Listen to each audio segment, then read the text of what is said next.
Hi everyone, this week our class is going to learn about healthy habits and how to keep ourselves healthy and not get sick. So we are going to start with a book this week that is a nonfiction book called Germs Make Me Sick.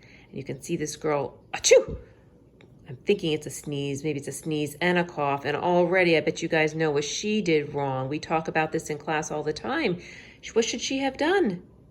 She should have coughed and sneezed into her elbow. Kind of made this gesture that this boy is doing.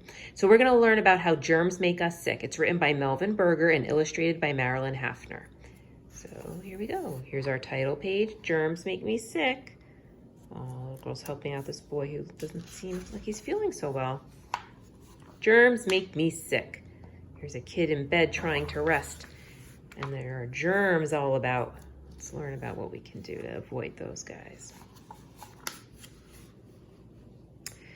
You wake up one morning, but you don't feel like getting out of bed. Your arms and legs ache, your head hurts, you have a fever, and your throat is sore. I'm sick, you say. I must have caught a germ. Everyone knows that germs can make you sick, but not everyone knows how. The boy's definitely not feeling well. Oh, Dad's checking on him.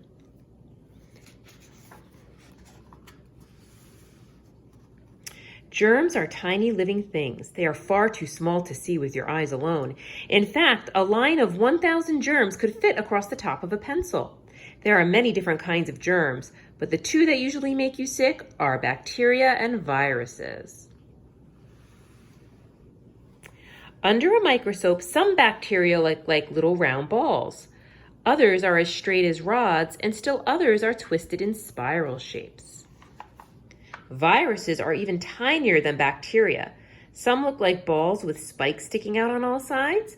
Others look like loaves of bread or like tadpoles. There are even some that look like metal screws with spider legs. So here's the bacteria. Here's the viruses, both of which can make you sick. Germs such as bacteria and viruses are found everywhere. They're in the air you breathe, in the food you eat, in the water you drink, and on everything you touch. They are even on your skin and in your body. This little girl says, you should wash your hands before you eat that. We're going to talk about washing hands in a couple minutes. Although germs are all around, they do not always make you sick. Many germs are not harmful. Also, your body keeps out harmful germs most of the time. Your skin blocks the germs, and as long as there are no cuts or scratches on your skin, the germs can't get in. See, they drew an illustration, kind of like a cartoon version of germs trying to get into your skin. Your nose helps too. It is lined with tiny hairs. The hairs catch many of the germs you breathe in. They push them back out. The inside of your mouth and throat is always wet. Germs often get stuck there. They don't go any farther. Yet some germs do slip in every once in a while. Your friend has a cold, she sneezes, germs fly out, you breathe in the air. Some of her germs may get into your lungs. That's why she should have covered her nose with her elbow. Oh, here's another example of getting someone else's germs. You take a sip of your cousin's soda. Her germs are on the straw, so a few of those germs may get into your stomach. Remember, that's why we don't share food and drinks. You're riding a bike. You fall and scrape your knee. Germs from the ground may get under your skin. But even when harmful bacteria and viruses get into your body, you don't always get sick. That is because your body has ways to fight germs. And the puppy is saying, that will have to be cleaned thoroughly, and that's right. You always have to wash a cut, put a Band-Aid on it, right?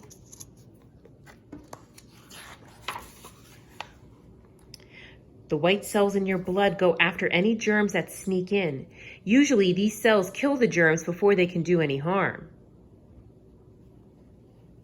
Okay. Your blood also has special proteins that attack germs. These are called antibodies. The white blood cells and the antibodies don't always get rid of the germs, though.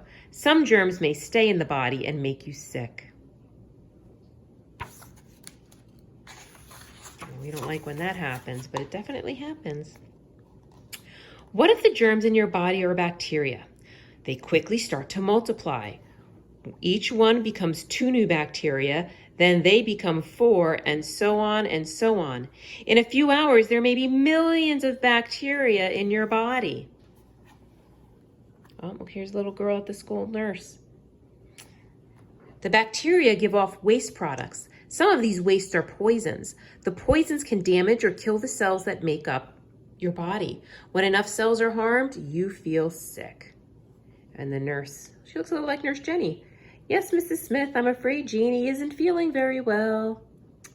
Oh, I guess all the wastes that the bacteria were giving off are making her feel sick. Ick.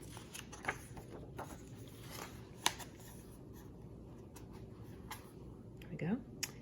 You may have pains and aches, run a fever, or break out in a rash. You may cough or sneeze or throw up.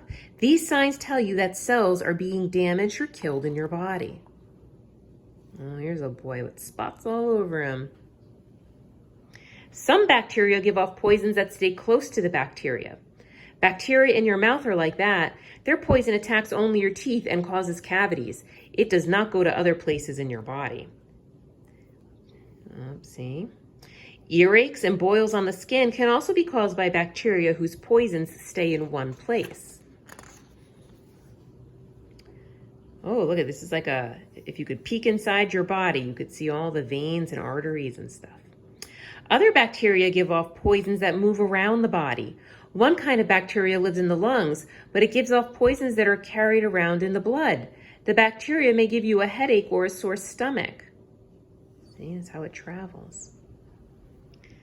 Still, other bacteria have poisons in their outer coats.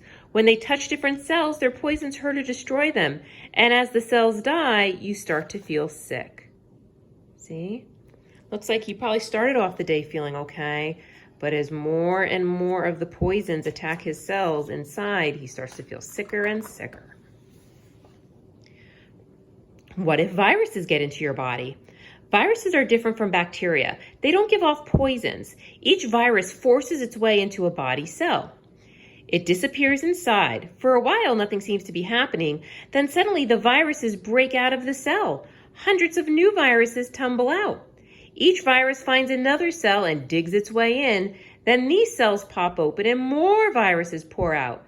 Soon there are millions of viruses in your body. The viruses spread out, and as they do, you feel worse and worse. Viruses bring you colds and the flu, measles, mumps, and chickenpox, and lots of other illnesses.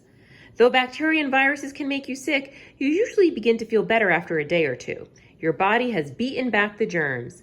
So here's the little girl inside, and the kids are bringing her some nice flowers. Mom says, Jenny will be out to play in a few days. So most people will start to feel better in a few days when they get sick. At times, though, you may feel very sick, or you stay sick for days.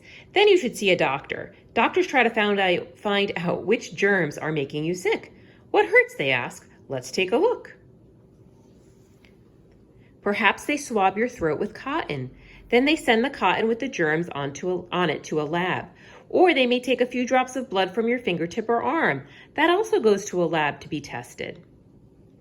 So they're trying to figure out what's making you sick. All those doctors and scientists.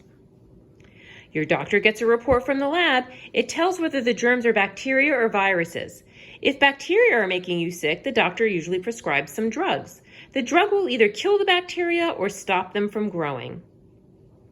See, they're calling it a prescription to the pharmacy. Doctors do not yet have drugs to cure diseases that are caused by viruses, but they can give you shots to prevent some of these diseases. That's why you guys get your flu vaccine, right? And a bunch of other ones too.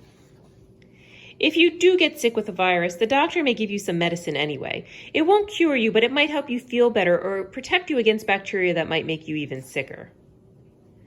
See, the boy's looking at that medicine. He really doesn't want to take it, but he should, and he's going to because he knows it will help his body feel better. When germs make you sick, your doctor might tell you to stay in bed. Bed rest makes it easier for your body to fight the germs. So do eating and drinking healthy foods and drinks. And the dog is saying, the kids want to know when you're coming out. And see, when you get sick, your parents will always take good care of you. So make sure you follow their directions if you get sick. Once you are well, you want to stay that way. There are lots of ways to keep healthy. All right, let's talk about these rules for good health. 1, stay away from anyone with a cold or the flu. Well, that's pretty easy right now because we're all practicing social distancing, right? Where you stay with just your family and you have to give everybody distance. If you're out and about for some reason, like taking a walk, you need to keep your distance, okay? 2, wash your hands with soap and warm water to get rid of germs. So important, guys. Number 3, eat good, healthful food. Number 4, brush your teeth after meals. Number 5, get plenty of rest. 6, do some exercise every day. Yeah, I hope you guys are doing some of your exercises in your binder. That would make Mrs. T so happy. Number 7, visit your doctor and dentist regularly for checkups. And 8, be sure to get the shots you need. Germs do make you sick, sometimes, but you can help yourself be as fit as a fiddle all the rest of the time. The end. All right, guys, so that's germs make me sick. And for the rest of the week, we're going to talk about healthy ways to keep yourself healthy, good healthy habits like hand washing, all sorts of good stuff. So stay tuned. Talk to you guys later. Miss you. Bye-bye.